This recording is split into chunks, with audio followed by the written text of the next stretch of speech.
Je dirais qu'il a traversé la crise économique avec succès, ce qui veut dire que quelque part, il commence à avoir les reins solides. C'est vrai que les membres du board ont pris des risques considérables. Je crois qu'ils se sont aventurés dans une vision qu'ils ont eue à la fin des années 90, parce que le lycée a payé le prix d'une gestion désastreuse auparavant.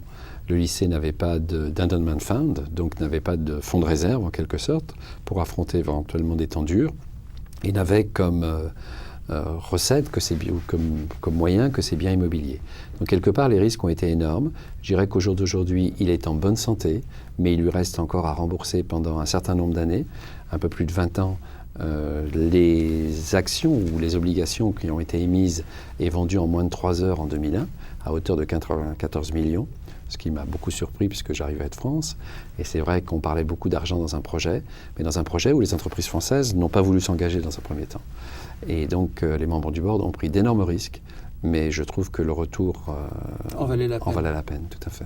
Alors en conclusion, on peut dire, je crois que le souci majeur des parents à l'époque ou des parents potentiels, c'était de savoir s'ils mettaient leur enfant en maternelle, de s'assurer que l'enfant pourrait un jour sortir en terminale. Tout à fait. Maintenant, on est pratiquement sûr que quand on met son enfant en maternelle, il va sortir.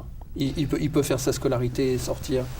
Je dirais que c'est d'autant plus vrai que le fonds de bourse du lycée pour aider les familles, qui était à peu près de 40 000 $ à la fin des années 90, est monté ou va être sur le budget de l'an prochain d'1,3 million.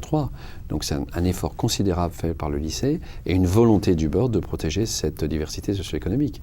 Et pour moi, chef d'établissement, ça a toujours été une situation très difficile au niveau affectif, de devoir me séparer de certains élèves dans les établissements où je suis éventuellement passé, pour des raisons purement économiques.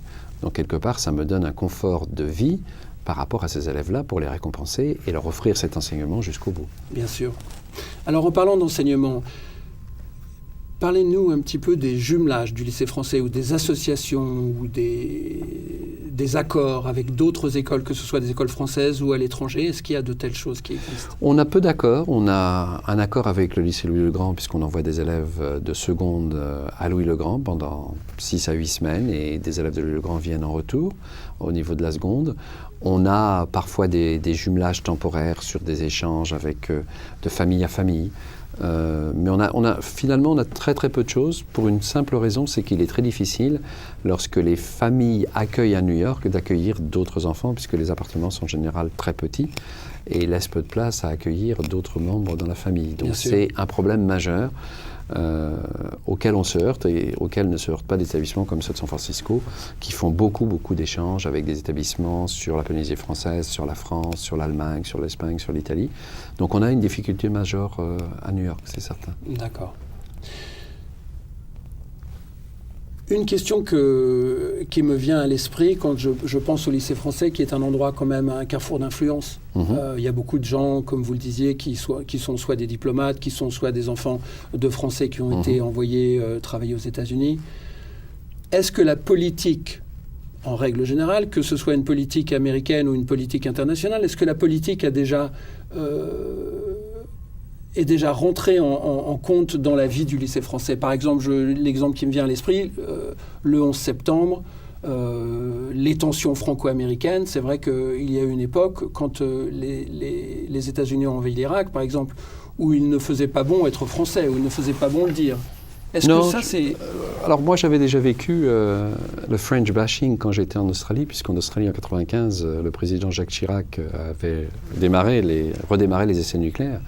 Et donc le lycée franco-australien était devenu à nouveau la cible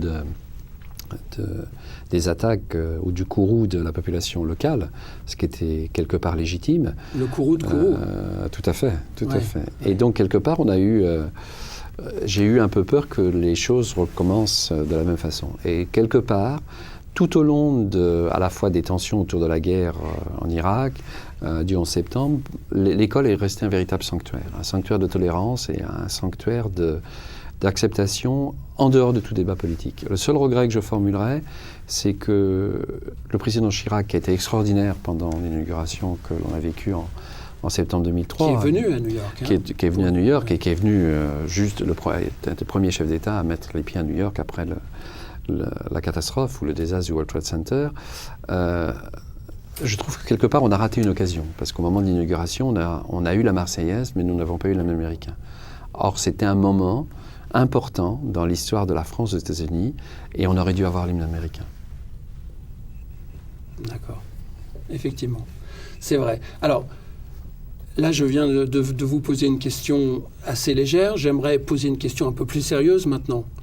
Dans la vie du lycée, la cantine, c'est plutôt hamburger frites ou camembert et pot-au-feu ?